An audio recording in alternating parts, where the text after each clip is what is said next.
رمضان میں صدقہ کرنا، اور سب سے بہتر صدقہ جو کیا جائے وہ رمضان کے اندر ہے۔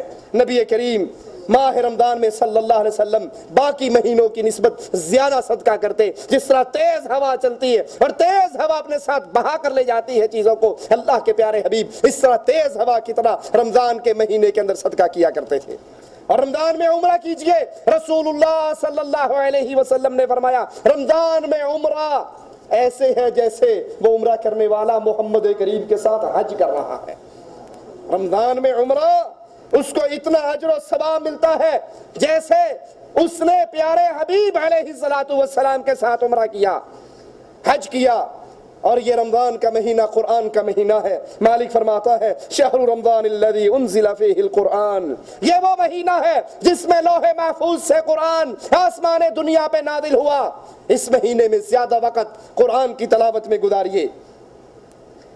اللہ کے پیارے حبیب ہر رمضان میں قرآن کا دور کرتے جبرائیل علیہ السلام سے، اور جس سال آپ فوت ہوئے اس سال آپ نے 2 مرتبہ قرآن کا دور کیا۔